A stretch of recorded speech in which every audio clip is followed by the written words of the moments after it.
قرآن قرآن قرآن کی روشنی قرآن کی روشنی.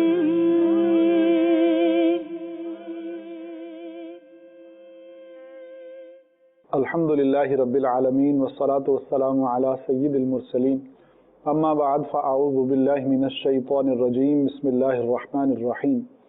الصلاة والسلام علیک یا رسول اللہ وعلی آلک وصحابک یا حبیب اللہ. الصلاة والسلام علیک یا نبی اللہ وعلی آلک وصحابک یا نور اللہ. پیارے اسلامی بھائیو، مدنی چینل کے انتہائی خوبصورت سلسلے قرآن کی روشنی میں کے ساتھ موجود ہیں. قرآن فہمی کا ذوق رکھنے والے اور قرآن کو سمجھنے والوں اور قرآن کو سمجھ کر اس پر عمل کرنے والوں کے لیے یہ سلسلہ انشاءاللہ عز و جل بہت مفید ثابت ہوگا. اس سلسلے میں جیسا کہ آپ جانتے ہیں چند منتخب شدہ آیات میں سے چند منتخب شدہ نکات پر گفتگو کرتے ہیں، اور اس سلسلے میں ہمارے ساتھ ہوتے ہیں شیخ الحدیث و تفسیر مصنف صراط الجنان حضرت مولانا مفتی محمد قاسم عطاری قادری حافظہ اللہ تعالی. پیارے آقا صلی اللہ تعالی علیہ وآلہ وسلم پر درود و سلام پڑھنے کی بے شمار فضیلتیں اور برکتیں ہیں. آئیے سلسلے کا باقاعدہ آغاز کرنے سے پہلے اور آج کے سوالات کی طرف بڑھنے سے پہلے درود پاک کی ایک فضیلت سماعت کرتے ہیں. پیارے آقا صلی اللہ تعالی علیہ وآلہ وسلم نے ارشاد فرمایا، جو شخص مجھ پر روزانہ 1000 مرتبہ درود پاک پڑھتا ہے وہ اس وقت تک مرے گا نہیں جب تک جنت میں اپنی جگہ نہ دیکھ لے. صلو علی الحبیب صلی اللہ تعالی علی محمد صلی اللہ علیہ وسلم. میٹھے اسلامی بھائیوں، پچھلے سلسلے میں ہماری گفتگو ہدی للمتقین پر ہو رہی تھی کہ قرآن ڈرنے والوں کے لیے ہدایت ہے، اور پھر مفتی صاحب نے ہدایت اور پھر تقوی ان موضوعات پر بہت خوبصورت مدنی پھول ارشاد فرمائے تھے. آج کا ہمارا سوال بھی تقوی ہی کے متعلق ہوگا. تو مصعب، میرا پہلا سوال کہ جب بزرگان دین کی تعریفات کو دیکھا جاتا ہے، تقوی کے متعلق ان کے طرز عمل کو دیکھا جاتا ہے، تو لگتا ہے کہ تقوی بہت مشکل چیز ہے، اور بعض بزرگان دین کے نزدیک تقوی بہت آسان چیز ہے. تو اس حوالے سے آپ کیا فرماتے ہیں؟ بسم اللہ الرحمن الرحیم. تقوی کا جو ہم نے معنی بیان کیا تھا پچھلے سلسلے میں، وہ یہ تھا کہ تقوی ہے اپنے آپ کو اس چیز سے بچانا جو ہمیں آخرت میں نقصان پہنچائے. یہ اس تقوی کا معنی تھا جو واجب تقوی ہے، اور بزرگان دین کا جو عمل نظر آتا ہے کہ جس کی روشنی میں یہ لگتا ہے کہ تقوی بڑی مشکل چیز ہے، کیونکہ بعض اوقات بزرگان دین کے ایسے اقوال ہوتے ہیں کہ جب وہ قول سنتے ہیں تو پھر ہمیں لگتا ہے کہ یار تقوی ہم تو نہیں کبھی اختیار کر سکتے. جیسے کسی کا اگر یہ عمل مل جائے کہ اس نے زندگی بھر جو ہے وہ جڑی بوٹیاں اور سبزی وغیرہ جو ہے وہ خود جنگل سے جا کر کاٹ کر کھائی، تو یہ تقوی ہے، تو اس کو دیکھ کر تو یہ لگتا ہے کہ یہ تقوی ہم تو نہیں اختیار کر سکتے. یا جیسے غوث پاک رضی اللہ تعالیٰ عنہ کے واقعات ملتے ہیں کہ برسوں آپ نے ویرانوں میں گزار دیے اور کھانے پینے کے اندر انتہا درجے کی احتیاط فرمائی. اب تقوی کا جب وہ درجہ دیکھتے ہیں تو پھر لگتا ہے کہ تقوی ہمارے تو بس میں نہیں ہے، ہم تو یہ تقوی حاصل نہیں کر سکتے. اچھا، یا یہ ہے کہ کسی بھی لذت والی شے کو چھوڑ دیا جائے، آدمی ٹھنڈا پانی نہ پیے، گرم کھانا نہ کھائے، کھانا کھائے تو نارمل ہو، پانی پیے تو نارمل ہو، بہت لذیذ کھانا نہ ہو، ایک وقت میں صرف ایک کھانا کھائے، سوکھی روٹی کھا لے، پانی میں بھگو کے کھا لے، پانی میں جو ہے وہ نمک ڈال کے اس میں روٹی جو ہے وہ چورا بنا کے وہ کھا لے. جب تقوی کے ایسے واقعات دیکھتے ہیں تو پھر لگتا ہے کہ تقوی تو حاصل نہیں ہو سکتا. تو اصل میں یہاں پر ایک بنیادی بات ہے، وہ یہ ہے کہ تقوی کے بہت سارے درجات ہیں، اور ان درجات کے اندر کچھ درجے وہ ہیں کہ جس کا شریعت نے ہمیں حکم دیا کہ ہم وہ درجات حاصل کریں. کچھ وہ ہیں کہ جن کا شریعت نے حکم تو نہیں دیا کہ تم ہر صورت یہ کرو، لیکن اگر وہ کیے جائیں تو وہ اللہ تعالیٰ کے قرب میں اضافے کا سبب بنتے ہیں. جیسے مثال کے طور پہ حدیث مبارک ہے، بارہا ہمارے ناظرین نے مدنی چینل پر ہی سنی ہوگی کہ اللہ تبارک و تعالی نے فرمایا، حدیث قدسی اللہ تعالی نے فرمایا کہ مجھے جن چیزوں کے ذریعے بندہ میرا قرب حاصل کرتا ہے ان میں میرے نزدیک سب سے زیادہ محبوب وہ چیزیں ہیں جو میں نے بندے پر فرض کی، پھر بندہ نوافل کے ذریعے مسلسل قرب حاصل کرتا رہتا ہے حتیٰ کہ میں اسے اپنا محبوب بنا لیتا ہوں۔ تو اب یہاں پر دو چیزیں بیان ہو گئیں، ایک وہ چیزیں کہ جو اللہ تعالیٰ نے فرض کی، اور یہ سب سے محبوب چیزیں ہیں جن کے ذریعے بندہ خدا کا قرب حاصل کرتا ہے۔ دوسری وہ چیزیں ہیں جو نفل ہیں کہ جن کا مطالبہ نہیں ہے لیکن بندہ کرتا ہے تو مسلسل قرب حاصل کرتا رہتا ہے۔ اچھا، اسی طرح ہم احکام کے اندر بھی یہ تقسیم دیکھتے ہیں۔ ہمیں حکم کیا ہے؟ ہمیں حکم ہے فرض پورا کرنے کا، واجب پورا کرنے کا، سنت مؤکدہ یوں پورا کرنے کا کہ ہم اسے مداومتاً ترک نہ کریں، اسے دائمی طور پہ ترک نہ کریں۔ سنت غیر مؤکدہ جو ہے وہ مطلوب ہے لیکن وہ مطلوبیت کے نچلے درجے پر ہے۔ مستحب چیز ہے اس کا ہمیں حکم نہیں ہے کہ تم بہر صورت یہ کرو، لیکن ہم کریں گے تو ہمیں ثواب ملے گا۔ یہی معاملہ تقوی کا ہے۔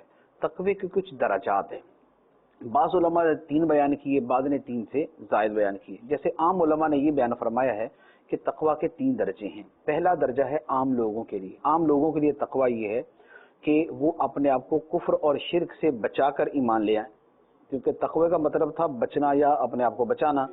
تو اب تقوی عام لوگوں کے لیے یہ ہے جو مسلمان نہیں ہے، اس کے لیے تقوی کا حصول یہ ہے کہ وہ کفر و شرک سے اپنے آپ کو بچا کر ایمان میں داخل ہو جائے۔ جو متوسط درجے کے لوگ ہیں ان کے لیے تقوی یہ ہے کہ ہر وہ شے کہ جو گناہ ہے وہ اس سے اپنے آپ کو بچائیں۔ تو یہ ہر مسلمان کے لیے تقوی کی بنیادی چیز ہے۔ تیسرا درجہ تقوی کا خواص کے لیے۔ خواص کا تقوی یہ ہے کہ وہ اپنے آپ کو ہر اس شے سے بچائیں جو انہیں اللہ کی یاد سے غافل کر دے۔ اب بہت ساری چیزیں جو اللہ کی یاد سے غافل کرنے والی ہیں، ضروری نہیں کہ وہ حرام و ناجائز ہی ہوں۔ اگر 2 آدمی بیٹھ کر ایسے ہی فضول گفتگو کیے جا رہے تو یہ گناہ گار نہیں ہو رہے، لیکن یہ فضول گفتگو جو ہے اللہ سے غافل کرنے والی تو ہے، لیکن اس کے باوجود یہ حرام نہیں ہے کہ آدمی فضول گفتگو کرے، تو بہرحال وہ مباح کے درجے میں آتی ہے یا کچھ مذموم کے درجے میں آ جائے گی۔ تو اسی طرح تقوی کا یہ جو تیسرا درجہ کہ خواص کے لیے کہ وہ ہر اس شے کو چھوڑ دیں جو انہیں خدا سے غافل کر دیں، یہ ایک تقسیم ہے جو علماء کرام نے بیان فرمائی۔ اعلیٰ حضرت علیہ الرحمہ نے ایک بڑا جامع کلام اس حوالے سے فرمایا ہے۔ وہ فرمایا کہ تقوی کے 7 درجات ہیں۔ یہ 7 درجات وہ ہیں کہ جن میں تقوی کی جملہ اقسام داخل ہو جاتی ہیں۔ اب وہ اقسام کیا ہیں؟ ان میں پہلی قسم تو یہ ہے کہ آدمی کفر و شرک سے بچے، دوسری قسم یہ ہے کہ آدمی گناہ کبیرہ سے بچے، تیسری قسم یہ ہے کہ آدمی گناہ صغیرہ سے بچے، چوتھی قسم یہ ہے کہ آدمی شبہ والی چیزوں سے بچے جن میں شک ہے کہ پتہ نہیں جائز ہے پتہ نہیں ناجائز ہے، پانچویں چیز یہ ہے کہ آدمی خواہشات نفسانی سے بچے، ٹھیک ہے، اور اس سے اگلا درجہ یہ ہے کہ وہ ہر اس شے سے بچے کہ جو اسے خدا سے غافل کر دے، اور 7واں درجہ یہ آتا ہے کہ جملہ ما سوی اللہ سے اپنے آپ کو فارغ کر دے۔ اب یہ ہیں درجات۔ جب ان درجات پر جب ہم اولیاء کرام کے احوال پڑھتے ہیں اور ہم یہ پڑھتے ہیں کہ بڑے متقی تھے، فلاں بزرگ بڑے متقی تھے، جی کیا تقویٰ تھا ان کا؟ کہ ان کا ایسا تقویٰ تھا کہ کبھی کسی حرام لقمے کی طرف انہوں نے ہاتھ نہیں بڑھایا۔ ٹھیک، ہم کہتے ہیں یار یہ تو حاصل ہمیں بھی ہو سکتا ہے، کوشش کریں تو ہم یہ بھی حاصل کر سکتے ہیں۔ اچھا، اب کسی اور کے بارے میں پڑھتے ہیں کہ فلاں بزرگ بڑے متقی تھے، ایسے متقی تھے کہ کبھی شبہ کے لقمے کی طرف بھی ہاتھ نہیں بڑھایا۔ تو اب کہتے ہیں یار وہ پہلے والے کا جو تقویٰ بیان کیا وہ تو کچھ اور تھا، یہ والا جو تقویٰ بیان کر دیا یہ کچھ اور ہے۔ اچھا، اس کے علاوہ ہم پڑھتے ہیں کبھی کہ ایک بزرگ کا ایسا، وہ فلاں بزرگ تھے، ان کا ایسا تقویٰ تھا کہ کبھی اپنے نفس کی خواہش کو پورا نہیں کیا، 40 سال تک نفس پکارتا رہا مجھے ٹھنڈا پانی تو پلا دو، انہوں نے نہیں پلایا، کتنے بڑے متقی تھے۔ اب یہاں پر وہ چیز پیدا ہوتی ہے جو آپ نے سوال کیا کہ اگر بزرگان دین کے اقوال دیکھتے ہیں یا ان کی سیرت کو دیکھتے ہیں تو جب کسی کے ساتھ ٹائٹل لگتا ہے کہ بڑا متقی ہے اور اس تقوی کے ساتھ جب جو مثال دی جاتی ہے اگر وہ مثال تقوی ہے تو وہ تو ہمیں حاصل نہیں ہو سکتی، جبکہ تقوی کا تو حکم ہے، یا ایھا الذین آمنوا اتقوا اللہ، قرآن پاک میں بار بار ہے کہ اے ایمان والو اللہ سے ڈرو۔ تو اب تقوی ہے کیا؟ تو اصل میں کیا ہے کہ جب یہ 7 اقسام جو اعلیٰ حضرت الرحمہ نے بیان فرمائی ہیں یہ اگر ذہن میں ہوں تو پھر ہر بزرگ کے تقوی کو اس کی اپنی کیٹیگری کے اندر داخل کر دیا جائے گا۔ اب جب یہ کہا جائے گا کہ اے ایمان والو اللہ سے ڈرو، اے ایمان والو تقوی اختیار کرو، اب یہ جو مطلوب اور جس کا حکم اور امر ہے، جب اس تقوی کی بات ہوگی تو اس تقوی کے اندر آئے گا کہ آدمی اپنے آپ کو کفر و شرک سے بچائے، گناہ کبیرہ سے بچائے، گناہ صغیرہ سے بچائے اور شبہ سے بچائے، کیونکہ یہ سب وہ چیزیں ہیں جو مطلوب ہیں اور جن کے بارے میں حکم دیا گیا ہے کہ ان کو اختیار کیا جائے۔ اب اس کے بعد جب کسی اور بزرگ کا ہم یہ تقوی پڑھتے ہیں کہ انہوں نے پوری زندگی جو ہے وہ لذیذ کھانا نہیں کھایا، تو یہ ہے اپنے آپ کو لذات سے بچانا، کہ لذات جتنی بڑھتی ہیں اتنا ہی آخرت کے اندر اس کا انعام کم ہو جاتا ہے، لذات جتنی آدمی کم کرتا ہے آخرت کا ریوارڈ اس کا اتنا بڑھ جاتا ہے۔ تو اب جب ہم کسی کا حال یہ پڑھتے ہیں کہ اس نے پوری زندگی لذیذ لقمہ نہیں کھایا، تو وہ بیسیکلی تقوی کے اس والے درجے پہ ہوتا ہے، تو وہ اس کیٹیگری کے اندر شمار ہوگا۔ کسی کے بارے میں جب ہم یہ پڑھتے ہیں کہ اس نے زندگی بھر ایک کلمہ بھی اپنے نفس کی خواہش سے نہیں بولا، وہ اپنی زبان کی ایسی حفاظت کرنے والے تھے، اپنے نگاہوں کی یا نگاہوں کی حفاظت کا جیسے واقعہ پڑھتے ہیں، ایک بزرگ کسی جگہ گئے اور انہوں نے کسی بلڈنگ کو نگاہ اٹھا کے دیکھا، بڑی خوبصورت بلڈنگ تھی، تو اس کے اوپر کچھ کلام کیا۔ اب جب اس کے اوپر کچھ کلام کیا، وہ نیگیٹو کلام کر دیا، اس کے بارے میں منفی کلام تھا، تو اس کے بعد فوراً اپنے آپ کو ملامت کی کہ تجھے کیا مسئلہ ہے، کسی نے کیا بلڈنگ بنائی ہے، تو فضول چیزیں کیوں دیکھتا ہے۔ لہذا 1 سال تک یہ پوری زندگی انہوں نے کبھی نگاہ اٹھا کے آسمان کو نہیں دیکھا۔ یا کسی جگہ گئے اور کسی سے ملنے گئے اور اس کا دروازہ کھٹکھٹایا، ان کا بچہ باہر آیا تو پوچھا ہاں بھائی وہ آپ کے والد صاحب سے ملنا ہے، تو انہوں نے کہا حضور وہ تو سو رہے ہیں۔ تو اب زبان سے جملہ نکلا، یہ کون سا سونے کا وقت ہے، یہ کون سا سونے کا وقت ہے۔ اب یہ جملہ نکلا تو اب اپنے آپ کو کیا سزا دی، 1 سال تک روزے رکھے۔ یہ بھی تقوی ہی ہے کہ زبان سے ایک فضول کلمہ نکلا تو اپنے آپ کو یہ سزا دی۔ جب یہ والا تقوی پڑھتے ہیں تو یہ وہ والا 6 درجے کا تقوی ہے کہ ہر وہ شے جو خدا سے غافل کر دے اس سے اپنے آپ کو دور کر لیا۔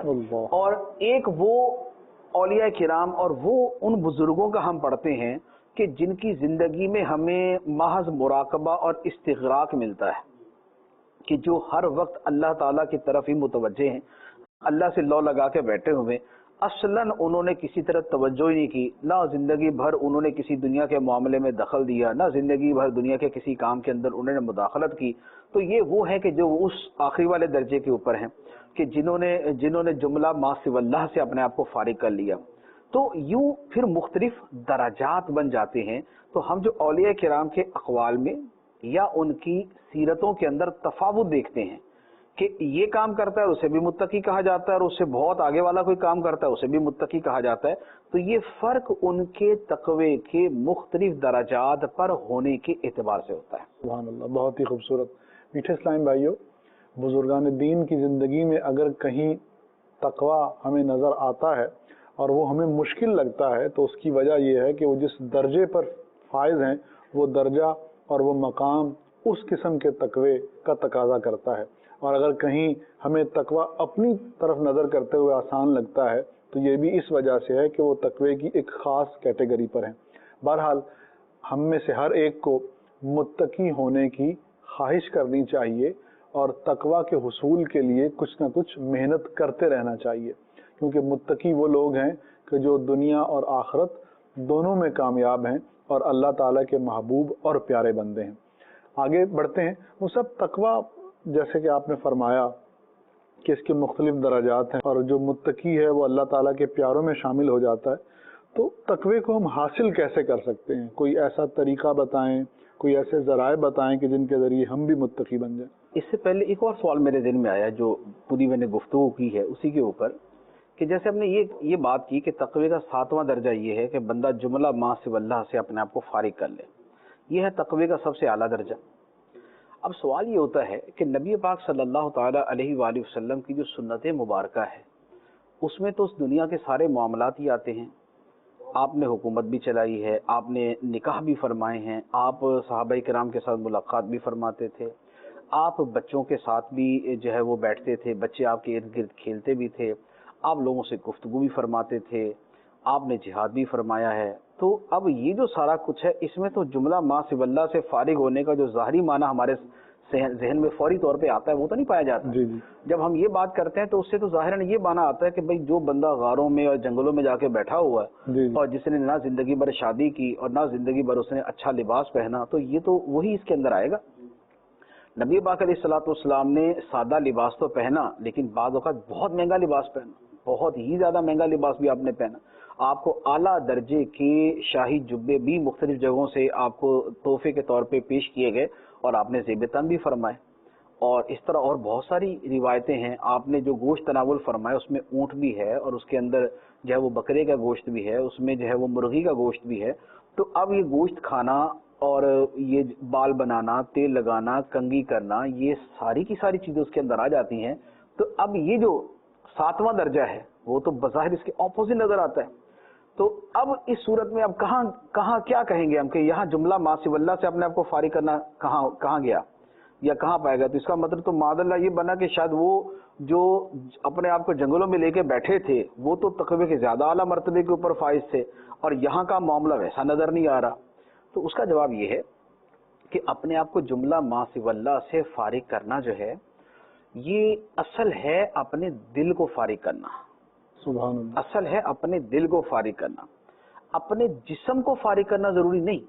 سبحان اللہ. جسم جو ہے وہ تو اللہ کے حکم کے مطابق سارے ہی کام کر رہا ہے. سبحان اللہ. وہ اللہ کے حکم کے مطابق سارے ہی کام کر رہا ہے، لیکن اس کے پیچھے چونکہ سوچ تو دل کی ہوتی ہے. جی. اب دل جس سوچ کے اندر ہے، جسے کہتے ہیں نا دست بکار دل بیار، سبحان اللہ. کہ ہاتھ تو کام میں لگا جی، ہوا سبحان اور اللہ. دل محبوب حقیقی کے ساتھ لگا ہوا، اللہ تعالیٰ کے ساتھ لگا ہوا. یہ اصل مقصود یہ ہے. اصل مقصود یہ ہے. نبی پاک صلی اللہ تعالیٰ علیہ وآلہ وسلم نے جو بھی عمل فرمایا اس کے پیچھے آپ کا جو قلب اطہر تھا وہ خدا کے ساتھ ہی متعلق تھا. سبحان اللہ. سبحان اللہ. اب وہ خواہ شادی کا معاملہ ہے، خواہ وہ جہاد کا معاملہ ہے، خواہ وہ نماز کا معاملہ ہے، خواہ وہ کھانے کا معاملہ ہے، خواہ وہ صحابہ کرام سے گفتگو کرنے کا معاملہ ہے. اسی لیے نبی پاک علیہ الصلوۃ والسلام نے ارشاد فرمایا، حضرت عبداللہ بن عمر رضی اللہ تعالیٰ عنہما نبی پاک علیہ الصلوۃ والسلام کا ہر فرمان لکھتے تھے. تو بعض صحابہ کرام نے کہا کہ یار نبی پاک علیہ الصلوۃ والسلام کبھی جلال میں ہوتے ہیں تو غصے کے اندر تو آدمی بعض اوقات کچھ ایسا جملہ بول دیتا ہے، تو ہر بات نہ لکھا کرو. تو آپ نے سرکار علیہ الصلوۃ والسلام کی بارگاہ میں عرض کی کہ یا رسول اللہ میں آپ کی ہر بات لکھتا ہوں لیکن مجھے کسی نے یہ بات کہی ہے. تو نبی پاک علیہ الصلوۃ والسلام نے فرمایا کہ خدا کی قسم میرے منہ سے سوائے حق کے اور کچھ نہیں نکلے گا. سبحان اللہ. بے شک. اس کا مطلب یہ ہوا کہ جب حالت غضب ہے، جب جلال کی کیفیت ہے، اس وقت بھی قلب خدا کی طرف متوجہ ہے. سبحان اللہ. تبھی کوئی بھی ایسی شے نہیں ہوگی کہ جو خلاف حق ہوگی اور جو ناحق ہوگی. تو اصل مقصود یہ چیز ہے. اب یہاں پر ایک اور چیز وہ یہ ہے کہ اولیاء کرام جو اپنے آپ کو اتنا فارغ کر کے رکھتے تھے جی جی. اس میں، اور نبی پاک علیہ الصلوۃ والسلام کے جو عمل مبارک ہے اس میں، وہاں اگر تھوڑا سا گہرائی میں جائیں تو ایک اور بات نظر آئے گی. وہ کیا ہے کہ ان کے بس اور اختیار میں نہیں تھا جی. کہ وہ دنیا کے کاموں میں رہیں بھی اور دل کو پھر خدا سے لگا کے رکھیں. سبحان اللہ. سبحان اللہ. تو ان کی جتنی بساط اور طاقت تھی انہوں نے اس کے مطابق کیا. نبی پاک صلی اللہ تعالیٰ علیہ وآلہ وسلم کی جو قوت قلبی ہے اس کا تو دوسرے کے بارے میں سوچا بھی نہیں جا سکتا. لہذا وہ قوت قلبی وہ تھی کہ سب کچھ ہوتا رہے پھر بھی دل خدا کے ساتھ متعلق رہے، خدا کی بارگاہ میں حاضر رہے. لہذا ان کی جو طاقت تھی اولیاء کرام کی یا ان صالحین کی، انہوں نے اپنی قدرت و طاقت کے مطابق یہی سمجھا کہ اگر جنگل یا غار میں جائیں گے تبھی جا کے ہم اپنے قلب کو جملہ ما سوی اللہ سے فارغ کر سکیں گے. لہذا ان کی قدرت طاقت کم تھی تو انہوں نے اس کے مطابق عمل کیا.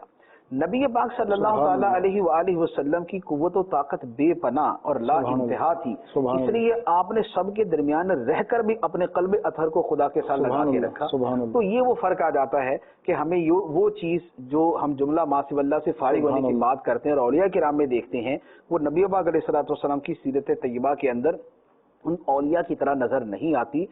اللہ کی بارگاہ میں کامل وہی انداز ہے جو نبی پاک علیہ الصلوۃ والسلام نے اختیار فرمایا. لہذا اگر کسی کے سامنے دونوں آپشن ہوں، یا تو وہ جنگل میں چلا جائے اور پوری زندگی عبادت میں گزار دے، یا پھر لوگوں کے درمیان رہے اور نبی پاک علیہ الصلوۃ والسلام کے طریقے کے مطابق گزارے، تو افضل ترین طریقہ وہی ہے جو نبی پاک صلی اللہ تعالیٰ علیہ وآلہ وسلم نے اختیار فرمایا. اور اس کی جھلک ہمیں بہت سارے اولیاء کرام کے اندر ملتی ہے کہ جنہوں نے اپنی پوری زندگی لوگوں کے درمیان گزاری اور اس کے باوجود بھی ان کے دل کا معاملہ ویسا ہی رہا کہ جیسی خلوت ویسی جلوت، جیسا دنیا کا ہونا اسی طرح دنیا کا نہ ہونا ان کے لیے. جیسے اولیاء کرام میں سے ایک ولی کے بارے میں غالباً سرکار غوث پاک رضی اللہ تعالیٰ عنہ کے بارے میں یہ کہ ایک شخص نے آ کے، آپ کا ایک خادم تھا، اس نے آ کے آپ کے کان میں عرض کی کہ حضور وہ فلاں جگہ ہمارا تجارت کا کارواں گیا تھا تو اسے جو ہے وہ اتنے لاکھ درہم کا نفع ہو گیا. آپ نے فرمایا الحمدللہ. تھوڑی دیر کے بعد دوسرا خادم آیا، اس نے پھر کہا کہ وہ حضور فلاں علاقے میں جو گیا تھا نا قافلہ، وہ سارا خسارے میں چلا گیا، اتنا لاس ہو گیا. وہ اتنا ہی لاس تھا، مثلا 1 لاکھ درہم کا اگر پروفٹ ہوا تھا، دوسری طرف 1 لاکھ درہم کا لاس ہوا تھا. آپ نے اس میں کہا الحمدللہ. تو اس پہ کسی نے عرض کیا کہ حضور یا تو اس پہ الحمدللہ کہیں یا اس پہ الحمدللہ کہیں، کہ اگر دنیا جانے پہ الحمدللہ کہہ رہے تو آنے پہ تو نہ کہیں، اور اگر آنے پہ کہی تھی کہ نفع ہو گیا اس پہ الحمدللہ کہا تو نقصان پہ تو الحمدللہ نہ کہیں. تو آپ نے فرمایا کہ نہ نفع پانے پہ الحمدللہ کہا، نہ نقصان ہونے پہ الحمدللہ کہا. نفع ملا تو میں نے اپنے دل پہ غور کیا کہ کیا میرا دل دنیا کی طرف متوجہ ہوا یا خدا کی طرف ہی متوجہ ہوا.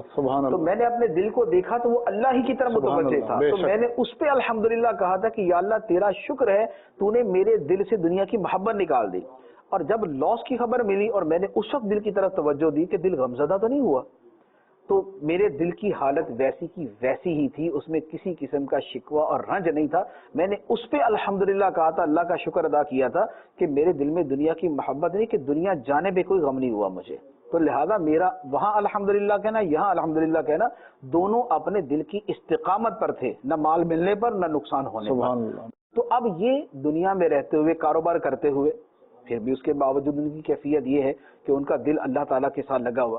اعلیٰ حضرت امام اہل سنت رضی اللہ تعالیٰ عنہ کے بارے میں نے ایک واقعہ پڑھا. آپ نے خود ارشاد فرمایا، آپ نے فرمایا کہ خدا کی قسم میں اپنی اولاد سے، یعنی مفتی اعظم ہند اور مولانا حامد رضا خان اور دیگر جو آپ کی شہزادیاں تھیں، فرمایا خدا کی قسم میں ان سے بھی محبت کرتا ہوں تو اس لیے کہ اللہ نے حکم دیا اولاد کے ساتھ محبت کرنے کا. سبحان اللہ. یہ ہے دل کا جملہ ما سوی اللہ سے فارغ ہونا، کہ اولاد کی فطری محبت کے اندر بھی خدا کی رضا اس کے اندر غالب ہے، خدا کی رضا اس کے اندر غالب ہے. بقیہ دنیاوی جو آدمی کو صدمہ ہوتا ہے دنیاوی جو ہے اولاد کے چلے جانے کے اوپر، اس میں کوئی حرج نہیں ہے. اللہ تعالیٰ نے ان چیزوں کو، ان صدموں کو یا ان خوشیوں کو بنایا اس لیے ہے کہ اس وقت آدمی کا طرز عمل کیا ہوتا ہے. جیسے نبی پاک صلی اللہ تعالیٰ علیہ وسلم کے شہزادے حضرت ابراہیم رضی اللہ تعالیٰ عنہ کا جب انتقال ہوا تو نبی پاک علیہ السلام رو رہے تھے. صحابہ کرام نے عرض کیا یا رسول اللہ آپ رو رہے ہیں؟ تو سرکار دو عالم صلی اللہ تعالیٰ علیہ وسلم نے فرمایا کہ ہماری آنکھ روتی ہے لیکن ہمارا دل خدا کی رضا پہ راضی ہے. تو یہ ہے کامل ترین درجہ کہ دنیا کے ہر معاملے کو ساتھ رکھتے ہوئے اپنے دل کو خدا کی محبت پر، خدا کی اطاعت پر، خدا کی بندگی پر اور خدا کی رضا کے اوپر ثابت رکھا جائے. یہ ہے وہ اعلیٰ درجہ. تو اصل مقصود یہ ہے، وہ جو تقوی کے درجات کے اندر یہ ہے کہ اپنے آپ کو جملہ ما سوی اللہ سے فارغ کر لینا، وہ اصل میں یہ ہے. اس لیے بعض بزرگان دین کا عمل ہے. ایک بزرگ کو کہا گیا کہ حضور فلاں اتنے بڑے محدث کا انتقال ہو گیا، چلے جنازہ پڑھنے چلتے ہیں. فرمایا میں نہیں جاؤں گا. اور اس کی حضور اتنے بڑے محدث ہیں، یعنی اس پائے کے محدث جیسے حضرت سفیان ثوری رحمۃ اللہ علیہ، اس پائے کے محدث یا تو انہی کا واقعہ ہے یا یہ فوت ہوئے اور دوسرے بزرگ کا واقعہ ہے. تو آپ نے فرمایا کہ میں جنازہ نہیں پڑھوں گا. تو اس کی حضور کیوں نہیں جنازہ پڑھیں گے آپ؟ فرمایا کہ میں اپنی نیت نہیں کر پا رہا کہ میں کس اچھی نیت کے ساتھ جنازہ پڑھنے جاؤں. تو مراد یہ کہ جنازہ پڑھنے بھی جانا ہے تو پہلے اس کی نیت میرے دل میں ہو کہ اللہ کے لیے جا رہا ہوں، اللہ کی رضا کے لیے جا رہا ہوں، اس کے بعد میں جاؤں گا. اسی طرح ایک بزرگ سے کہا گیا کہ حضور آپ، ایک بزرگ دھوم میں تھے، انہیں کہا کہ حضور چھاؤں میں ہو جائیں. وہ تھوڑی دیر کھڑے ہوئے، پھر اس کے بعد چھاؤں میں ہو گئے. اس کی حضور جب آپ سے کہا تھا چھاؤں میں ہو جائے تو فوراً ہی ہو جاتے. تو فرمایا کہ پہلے میں نیت کر رہا تھا کہ چھاؤں میں جانے کی نیت کیا کروں. تو یہ وہ ہے کہ جو دنیا کے امور تو سر انجام دیتے ہیں لیکن اپنے دل کو جملہ ما سوی اللہ سے فارغ رکھتے ہیں. تو یہ میں نے اس لیے وضاحت کر دی کہ بعض اوقات اس اشکال کی طرف لوگوں کی توجہ چلی جاتی ہے. تو سوال تھا کہ تقوی کا حصول، ہم تقوی کیسے حاصل؟ ہاں، تقوی کا حصول جو ہے، دیکھیے تقوی کے حصول کے ویسے تو بہت سارے طریقے، علماء کرام نے بہت سی چیزیں بیان فرمائی، لیکن چند ایک چیزیں ہیں جو قرآن پاک کی روشنی کے اندر ہی میں عرض کرتا ہوں. پہلی بات، قرآن پاک کے اندر اللہ تعالیٰ نے ارشاد فرمایا یا ایھا الذین آمنوا اتقوا اللہ وَلْتَنْظُرْ نَفْسٌ مَا قَدَّمَتْ لِغَدٍ وَاتَّقُوا اللَّهَ، اے ایمان والو اللہ سے ڈرو اور ہر جان یہ دیکھے کہ اس نے کل کے لیے کیا بھیجا ہے، اور اللہ سے ڈرو۔ ٹھیک، اتقوا اللہ پہلے بھی ہے، اتقوا اللہ بعد میں بھی ہے۔ یا ایھا الذین آمنوا اتقوا اللہ ولتنظر نفس ما قدمت لغد جی، واتقوا اللہ۔ اول آخر تقوی اور درمیان کے اندر بیان کیا کہ ہر جان یہ دیکھے، یہ سوچے کہ اس نے کل قیامت کے لیے کیا اعمال بیچے ہیں۔ تو اب اس آیت مبارکہ سے جو علماء نے اصول لیا ہے وہ لیا ہے محاسبے کا، کہ اپنی ذات کا محاسبہ کیا جائے کہ ہم نے اپنی آخرت کے لیے کیا تیاری کی ہے۔ اب وہ محاسبہ بصورت مراقبہ بھی ہو سکتا ہے کہ آدمی موت کا، قبر کا، آخرت کا مراقبہ کرتا ہے، وہ اپنے اعمال کے اوپر بھی ہو سکتا ہے کہ اللہ کی نعمتیں کتنی ہیں اور بندے کی بندگیاں کتنی ہیں، ان دونوں کا تقابل کر کے بھی ہو سکتا ہے، یا وہ یہی ہے کہ آخرت کی نجات کے اعتبار سے اس نے کیا کیا۔ تو پہلا جو بڑا ہی مفید طریقہ کار ہے وہ محاسبے کا ہے، اور اکثر علماء کرام نے جو اصحاب تصوف ہیں انکلوڈنگ امام غزالی رحمۃ اللہ علیہ اور دیگر اکابر اولیاء کرام، انہوں نے محاسبے پر بڑا زور دیا کہ محاسبہ بیسیکلی وہ اہم ترین چیز ہے جو آدمی میں تقوی پیدا کرتی ہے۔ جب آدمی بار بار محاسبہ کرتا ہے تو اس کے اندر تقوی کی دولت پیدا ہوتی ہے، اور خود آیت مبارکہ کا جو انداز ہے وہ بھی اس کے اوپر بڑا امفسائز کرتا ہے کہ اول بھی تقوی بیان کیا، آخر بھی تقوی بیان کیا، درمیان میں محاسبے کا بیان کیا۔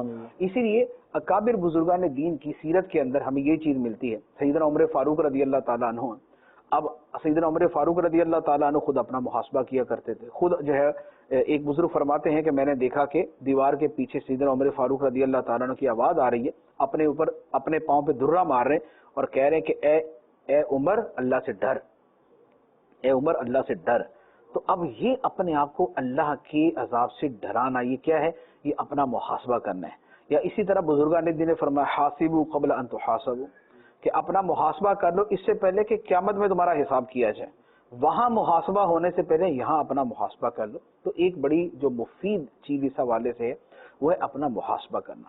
دوسری بڑی ہی مفید چیز ہے جس پر اس کی روح کے مطابق اگر عمل کیا جائے تو وہ بڑی شاندار ہے، وہ ہے نماز کی پابندی۔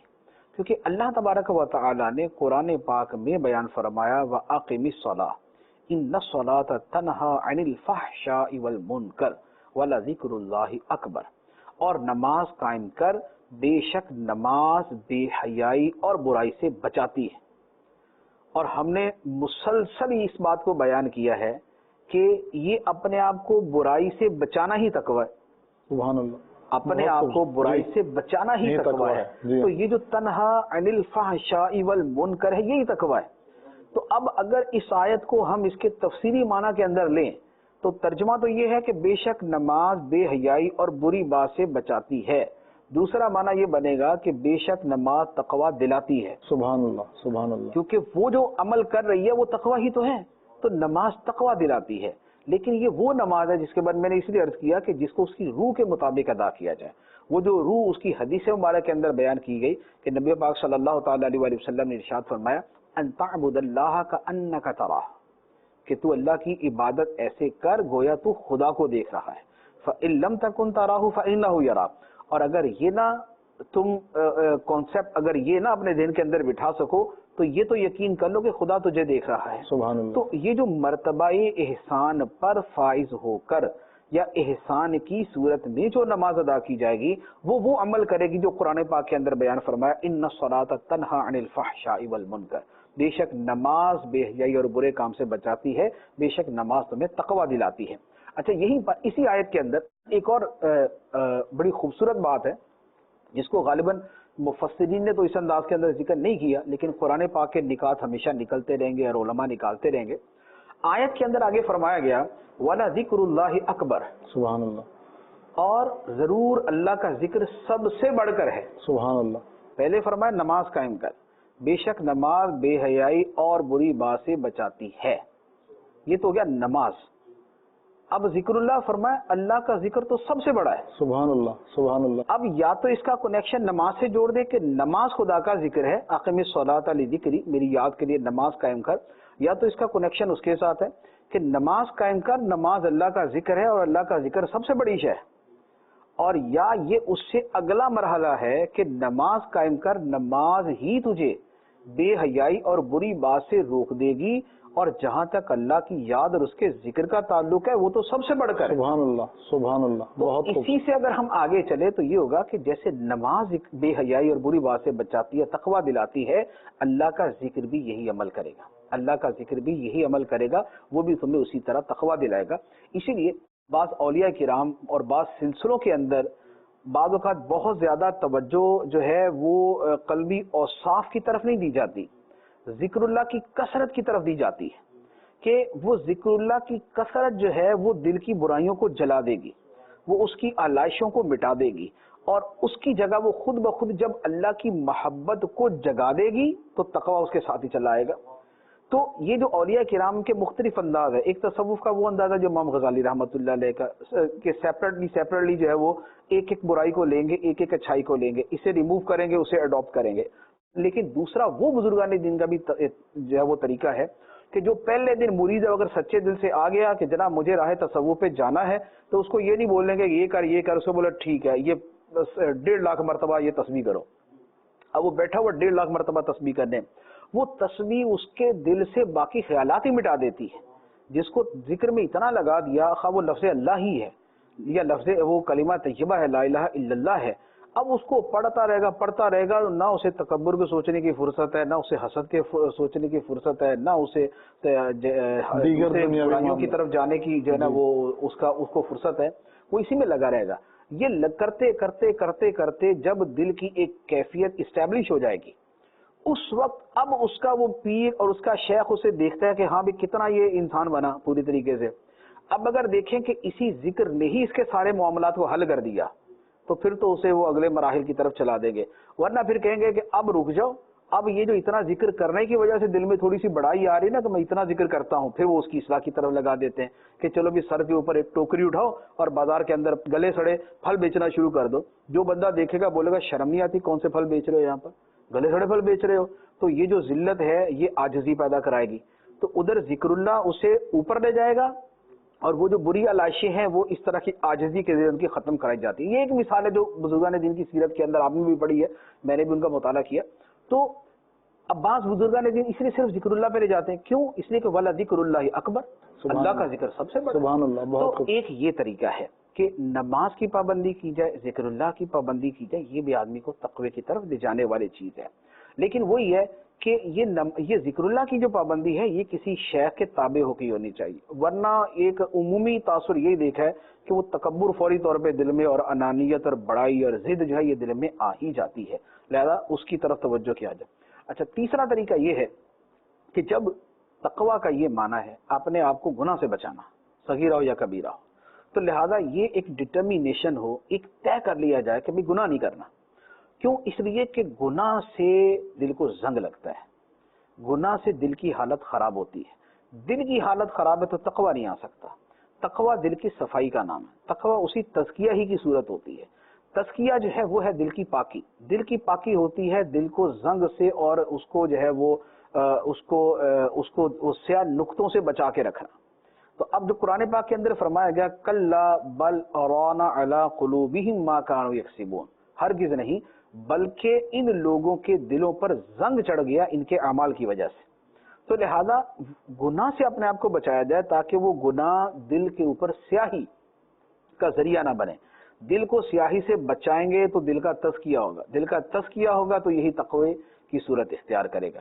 تو ایک صورت یہ بھی ہے، تو یہ محاسبہ ہے، نماز کی پابندی ہے، اور اسی طرح اپنے آپ کو گناہ سے بچانا ہے۔ اسی طرح پھر تقوی ہی کی جیسے ایک صورت بیان کی گئی ہے کہ تقوی کی یہ صورت بھی ہے کہ آدمی اپنے آپ کو شبہات سے بھی بچائے۔ حدیث مبارک کے اندر بھی اس کو بیان کیا گیا، فرمایا گیا کہ الحلال بین والحرام بین وبینہما مشتبہات فمن اتقى الشبہات فقد استبرأ لدینہ وعرضہ۔ فرمایا کہ حلال واضح ہے، حرام واضح ہے، درمیان میں شبہ والی چیزیں ہیں۔ جس نے اپنے آپ کو شبہ کی چیز سے بچا لیا اس نے اپنی دین اور اپنی عزت کو بچا لیا۔ لہذا شبہ والے معاملے سے بچے، جس چیز کے بارے میں شبہ ہوتا ہے یار پتہ نہیں جائز ہے، پتہ نہیں ناجائز ہے، آدمی اپنے آپ کو اس سے بچا لے۔ بعض اوقات کسی کے بارے میں کلام کرنے لگے، اول تو لوگ جہالت کی وجہ سے تمیز ہی نہیں ہوتی غیبت ہے یا نہیں، بہتان ہے یا نہیں، لیکن جو صاحب علم آدمی ہوتا ہے یا جسے اچھی صحبت ملی ہوتی ہے یا جس نے جیسے دعوت اسلامی کے ماحول میں ہی غیبت کی تباہ کاریاں اس نے سنی ہوئی ہیں بار بار، اب جملہ بولنے لگتا ہے اور فوراً آتا ہے یار غیبت کہیں غیبت نہ ہو جائے، فوراً دل ہوتا ہے۔ اب چونکہ اس وقت متعین طور پہ وہ غیبت اس کے ذہن میں نہیں ہے، تو ہو سکتا ہے کہ یہ غیبت کے حوالے سے تو کلام نہ کرے لیکن شبہ اس کے ذہن میں آ گیا کہ ہو سکتا ہے غیبت نہ ہو جائے، لہذا میں اپنے آپ کو روک ہی دیتا ہوں۔ یہ ہے کہ جہاں پر شبہ کا معاملہ ہے وہاں پر اپنے آپ کو روکیں۔ تو جب آدمی اپنے آپ کو شبہات کی چیزوں سے روکتا ہے تو یہ چیز بھی اسے تقوی کی طرف لے کے جاتی ہے۔ تو یہ ایک بالکل واضح سی چند ایک چیزیں ہیں کہ اگر ان کو اختیار کیا جائے تو تقوی آسانی سے حاصل ہو سکتا ہے۔ میٹھے اسلام بھائی، مفتی صاحب نے انتہائی خوبصورتی کے ساتھ تقوی کے حصول کے طریقے ہمیں ارشاد فرمائے۔ محاسبہ ہے، نماز ہے، ذکر اللہ ہے، اس کے بعد اس چیز کا عزم مصمم کہ میں نے گناہ نہیں کرنا، اور اس بات کا پختہ ارادہ کر لینا کہ میں ہر حال میں اپنے آپ کو اللہ تعالیٰ کی نافرمانی سے بچاؤں گا، اور پھر شبہات سے بھی اپنے آپ کو بچانا۔ تو جو شخص اپنے آپ کو ان میں سے کسی ایک طریقے کے ساتھ بھی وابستہ کر لے گا تو انشاءاللہ جلد یا بدیر وہ تقوی کی صفت کو حاصل کرنے میں کامیاب ہو جائے گا، اور انشاءاللہ وہ بھی متقی ہو جائے گا۔ سلسلے کو آگے بڑھاتے ہیں۔ جیسا کہ آپ کو معلوم ہے کہ ہم کسی ایک آیت اور اس میں موجود کسی خاص نقطے کو لیتے ہیں اور پھر مفتی صاحب جو ہے وہ اس خاص نقطے کے حوالے سے گفتگو فرماتے ہیں، اس پر روشنی ڈالتے ہیں۔ تو سورہ بقرہ ہی کی 6 اور 7 آیت اللہ سبحانہ و تعالیٰ نے ارشاد فرمایا، ان الذین کفروا سواء علیہم اانذرتہم ام لم تنذرہم لا یؤمنون ختم اللہ علی قلوبہم وعلی سمعہم وعلی ابصارہم غشاوۃ ولہم عذاب عظیم۔ ترجمہ کنز العرفان، بے شک وہ لوگ جن کی قسمت میں کفر ہے ان کے لیے برابر ہے کہ آپ انہیں ڈرائیں یا نہ ڈرائیں، یہ ایمان نہیں لائیں گے۔ اللہ نے ان کے دلوں پر اور ان کے کانوں پر مہر لگا دی ہے اور ان کی آنکھوں پر پردہ پڑا ہوا ہے اور ان کے لیے بہت بڑا عذاب ہے۔ میٹھے اسلام بھائیوں، کفار کے حوالے سے اس آیت کریمہ میں بیان کیا جا رہا ہے کہ یہ ایمان لانے والے نہیں، کیونکہ ان کے دلوں پر مہر لگ چکی ہے اور ان کی آنکھوں پر پردہ پڑ چکا ہے۔ تو اب اس آیت کے حوالے سے آئیے مفتی صاحب سے پوچھتے ہیں کہ مفتی صاحب اس آیت میں مہر لگنے کا جو تذکرہ ہے تو اس سے کیا مراد ہے؟ دیکھیں، مہر لگنے کا معنی تو یہ ہے کہ ان کے دل حق قبول کرنے سے اب جو ہے وہ حق قبول کرنے کی صلاحیت کھو چکے ہیں۔ ٹھیک ہے، تو اس کا سبب کیا ہے؟ اب اس کا سبب کیا ہے؟ اس کے سبب متعدد ہیں۔ قرآن پاک کے اندر ہی اللہ تعالیٰ نے مختلف اسباب کو بیان فرمایا، جیسے ابھی جو آیت مبارکہ تلاوت کی ہے جس میں کہا کہ کلا بل ران علی قلوبہم ما کانوا یکسبون، کہ بلکہ ان کے دلوں پر زنگ لگ گیا ان کے اعمال کی وجہ سے۔ اور یہ اعمال بھی کون سے فرمایا؟ ما کانوا یکسبون، ماضی استمراری ہے کہ پاسٹ کے اندر جو کام مسلسل کیا اور بار بار کیا، تو بار بار جو گناہ کیے، بار بار جو بد اعمالیاں کی، بار بار جو انکار کیا، اس کی وجہ سے ان کے دلوں کے اوپر زنگ لگ گیا۔ یہ وہی زنگ ہے کہ جو مہر لگنے کی صورت اختیار کرتا ہے۔ تو ایک بہت بڑا سبب دلوں پر مہر لگنے کا یہی ہے کہ دلوں کے اوپر زنگ لگ جاتا ہے برے اعمال کی کثرت کی وجہ سے۔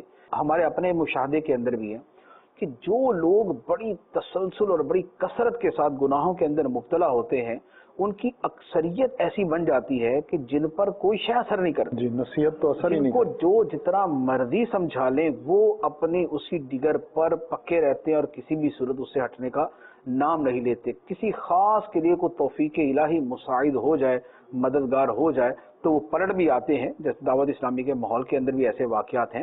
لیکن ایک بڑی تعداد وہی ہے کہ جن کے دلوں پہ زنگ اتنا چڑھ جاتا ہے کہ وہ مہر کی صورت اختیار کر جاتا ہے اور قبول حق کی صلاحیت ان کے دل کھو دیتے ہیں۔ تو ایک تو یہ گناہوں کی کثرت ہے۔ اچھا، یہی اس حدیث مبارک کے اندر بھی بیان کی گئی۔ نبی پاک صلی اللہ تعالیٰ علیہ وآلہ وسلم نے فرمایا کہ بندہ جب گناہ کرتا ہے تو اس کے دل کے اوپر ایک سیاہ نقطہ لگ جاتا ہے۔ اگر وہ اسے توبہ کر لے تو اس سیاہ نقطہ مٹا دیا جاتا ہے، لیکن اگر وہ توبہ نہ کرے اور مسلسل گناہ کرتا رہے تو یہ نقطے بڑھتے رہتے ہیں حتیٰ کہ پورے دل کو گھیر لیتے ہیں، پورے دل پہ چھا جاتے ہیں، سارا دل سیاہ ہو جاتا ہے. اور فرمایا یہی وہ ران ہے جو آیت کے اندر بیان کیا گیا، کلا بل ران علی قلوبہم ما کانوا یکسبون، ان کے اعمال کی وجہ سے ان کے دلوں پر زنگ چڑھ گیا. تو ایک تو گناہوں کی کثرت اس کے اندر بہت زیادہ افیکٹو ہے کہ اس کے دل کو سیاہ کر دیتی ہے. لہٰذا جس نے تقوی حاصل کرنا ہے اس کے لیے ایک بہت اہم چیز یہ ہے کہ وہ گناہوں کے تسلسل اور کثرت سے اپنے آپ کو بچائے، تاکہ یہ زنگ کی صورت میں اس کے دل پہ مہر لگنے کا سبب نہ بن جائے کہ جو اسے تقوی سے ہمیشہ کے لیے دور کر دے. ایک بات. دوسری بات ایک آیت مبارکہ میں بیان کی گئی، اللہ تعالیٰ نے ارشاد فرمایا ذالک بأنہ مستحب الحیات الدنیا علی الآخرہ وأن اللہ لا یہدی القوم الکافرین. بلکہ اللہ تعالیٰ نے ان کے دلوں پر مہر لگا دی. کس وجہ سے؟ فرمایا کہ انہوں نے دنیا کی زندگی کو آخرت پر پسند کر لیا، یعنی آخرت پر ترجیح دے کے پسند کر لیا. اس کا نتیجہ یہ ہوا کہ ان کے دلوں کے اوپر مہر لگ گئی. تو عمومی طور پہ دنیا کی محبت کی کثرت، دنیا کی محبت میں ڈوب جانا، یہ دلوں کے اوپر مہر لگنے کا سبب بنتا ہے. پچھلی امتوں کے اندر بھی زیادہ تر وہ تعداد کہ جنہوں نے رسولوں کے بار بار سمجھانے کی وجہ سے بھی ان پر ایمان لانا قبول نہیں کیا، اس کے پیچھے یہی تھا کہ ایمان قبول کرنے کی صورت میں وہ اپنے دنیاوی مفادات اور اپنے دنیاوی منافع سے ان کو ہاتھ دھونا پڑتا. بلکہ اس کی ایک بڑی واضح مثال میں عرض کرتا ہوں. قارون کا واقعہ قرآن پاک کے اندر ہے. قارون موسیٰ علیہ السلام کا رشتہ دار بھی تھا، آپ کی صحبت میں رہنے والا بھی تھا، اور اس کے ساتھ تورات شریف کا بڑا خوبصورت قاری تھا. لیکن اس کے باوجود اس پر کیسا وقت آیا کہ موسیٰ علیہ السلام کے مقابلے میں کھڑا ہوا، موسیٰ علیہ السلام پر الزام لگایا، زکوٰۃ دینے سے انکار کیا، مال و دولت کی وجہ سے فخر و غرور میں آ گیا، اور ایٹ دا اینڈ یہ ہوا کہ اللہ کے عذاب کا شکار ہوا اور زمین کے اندر دھنسا دیا گیا اپنے محل سمیت، اپنے مال و دولت سمیت. وہاں وجہ کیا بنی؟ وجہ اس کی وہی دنیا سے محبت بنی کہ دنیا سے محبت ایسی اس پر غالب آئی کہ اس دنیا کی محبت نے اسے موسیٰ علیہ السلام کے مقابلے میں کھڑا کر دیا، نبی کے مقابلے میں کھڑا کر دیا. دنیا کی محبت نے، مال کی محبت نے، سونے چاندی ہیرے جواہرات کی محبت نے. تو یہ ہے دلوں کے اوپر مہر لگ جانا. یہ دل کے اوپر مہر لگی کہ دنیا کی محبت نے اسے کہاں سے کہاں پہنچا دیا. تو یہ ایک بہت بڑا فیکٹر ہے دلوں کے اوپر مہر لگنے کا کہ دنیا کی محبت دلوں میں جب راسخ ہو جاتی ہے تو پھر قبول حق جو ہے یہ بڑا مشکل ہو جاتا ہے. تو عمومی طور پر گناہوں کی کثرت اور دنیا کی محبت، یہ وہ دو چیزیں ہیں کہ جن کی وجہ سے آدمی کا دل جو ہے پہلے زنگ کا شکار ہوتا ہے اور پھر وہ اس حد کو چلا جاتا ہے کہ وہ مہر کا شکار ہو جاتا ہے. اچھا، بات ایک تیسری چیز بھی ہے، وہ کیا ہے؟ وہ ہے بعض اوقات حسد بھی آدمی کو اسی چیز تک پہنچا دیتا ہے. حسد، کیونکہ حسد کے ساتھ انانیت آتی ہے، حسد کے ساتھ تکبر آتا ہے، حسد کے ساتھ سرکشی آتی ہے. قرآن پاک کے اندر اللہ تبارک و تعالی نے اہل کتاب کے حوالے سے بیان فرمایا ان الدین عند اللہ الاسلام وما اختلف الذین اوتوا الکتاب الا من بعد ما جاءهم العلم بغیا بینہم. فرمایا دین اللہ کے نزدیک صرف اسلام ہے، اور جو اہل کتاب ہے جنہیں کتاب دی گئی انہوں نے آپس میں اختلاف نہ کیا مگر اپنے پاس علم آ جانے کے بعد. یعنی علم آ چکا ان کے پاس، اہل کتاب میں خدا کی کتاب ان کے پاس ہے، خدا کی کتاب تورات یا انجیل ان کے پاس موجود ہے، اس کے باوجود بھی آپس میں تفریقے میں پڑ گئے، آپس کے اندر تفریق کر دی، آپس کے اندر جو فرقوں میں بٹ گئے. وجہ کیا ہوئی؟ فرمایا بغیم بینہم، اپنے باہمی حسد کی وجہ سے. اپنے باہمی حسد نے انہیں خود ان کے دین کے اندر جو ہے ان کو ان کے دین چھوڑنے تک تو لے آئے، لیکن اپنا حسد نہیں چھوڑا، اپنے دنیاوی منافع اور مفادات نہیں چھوڑے. تو بعض اوقات حسد، ضد، انانیت یہ آدمی کی آنکھوں کے اوپر ایسا پردہ ڈال دیتی ہے کہ آدمی پھر حق کو قبول نہیں کرتا. ہم اپنے معاشرے کے اندر بھی دیکھتے ہیں، ہمارے یہاں بھی آپ دیکھیں، جیسے ہمارے یہاں مثلا یہ سیکولر اور لبرل کہلانے والے لوگ ہیں. اب ویسے تو بڑا ان کا تعارف کروایا جائے تو جناب یہ بڑے پولائٹ ہیں، یہ بڑے کائنڈ ہوتے ہیں، یہ بڑے سافٹ ہوتے ہیں، یہ بڑے نرم ہیں، گفتگو بڑے اچھے ہیں، یہ وہ سب کچھ کیا جاتا ہے. لیکن آپ کبھی اسلام کی بات کر کے دیکھ لیں، کیونکہ وہ باعث ہے، متعصب ہے، متشدد ہے، فاشسٹ ہے اس معاملے کے اندر، چونکہ وہ اپنے اس لبرلزم اور سیکولرزم کے اوپر انتہائی پختہ ہیں.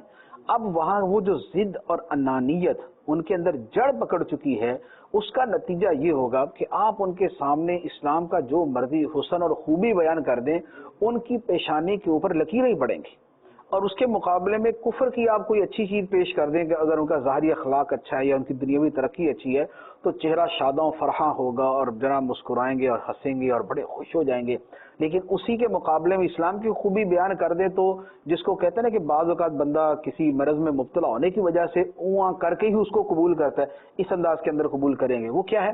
وہ ہے ضد، ہے انانیت. تو جہاں پر ضد اور انانیت کا اور تعصب کا پہلو آ جائے وہاں پر دل کے اوپر مہر لگ جاتی ہے. تو یہ وہ چیز ہے کہ جس کا مشاہدہ ہم اپنے اس معاشرے کے اندر کرتے ہیں کہ جو جس بات کے اندر تعصب کو پہنچ چکا ہے اب وہ تعصب اسے قبول حق سے روک دیتا ہے. اسی لیے بہت ساری چیزوں میں آپ دیکھتے ہیں، مثال کے طور پہ کسی جگہ علاقائی تعصب ہے، کسی جگہ رنگ و نسل کا تعصب ہے، کسی جگہ قوم کا تعصب ہے. جہاں پر یہ تعصب ہے کیا وہاں پر جانب مخالف کی بات سنی جاتی ہے؟ کیا مد مقابل کی بات سنی جاتی ہے؟ چونکہ میرے ہم زبان یہ کہہ رہے ہیں لہذا اب میں نے بہر صورت اسی کی تائید کرنی، چونکہ میرے رنگ و نسل کے لوگ یہ بات کہہ رہے ہیں لہذا میں نے انہی کی تائید کرنی ہے. اب اس کے مد مقابل دوسرا آدمی جتنی مرضی حق کی بات کرتا رہے. تو یہ جو تعصب کا عنصر ہے یہ ایک بہت بڑا سبب ہوتا ہے دلوں کے اوپر مہر لگنے کا. تو یہ وہ اسباب ہیں کہ جن کی وجہ سے دلوں پر مہر لگ جاتی ہے. میٹھے اسلامی بھائیوں، اللہ تعالی ہمیں ایمان کی دولت سے جیسے اس نے سرفراز فرمایا ہے ویسے ہی ہمیں اس دنیا سے ایمان کے ساتھ رخصت ہو جانے کی توفیق اور طاقت عطا فرمائے. مفتی صاحب نے ارشاد فرمایا کہ دلوں پر مہر لگ جاتی ہے گناہوں کی وجہ سے، اور دلوں پر مہر لگ جاتی ہے حسد کی وجہ سے، انانیت اور تکبر کی وجہ سے، اور حق کو نہ قبول کرنے کی وجہ سے. تو یہ وہ اسباب ہیں کہ جن کی بنا پر کسی شخص کے دل پر مہر لگ جاتی ہے اور وہ ہمیشہ ہمیشہ کے لیے ایمان کی دولت سے محروم ہو جاتا ہے. اللہ تعالی ہمارا حامی و ناصر ہو. انشاءاللہ اگلے سلسلے تک اجازت چاہتے ہیں. اپنا خیال رکھیے گا. صلو علی الحبیب صلی اللہ تعالی علی محمد صلی اللہ علیہ وسلم. قرآن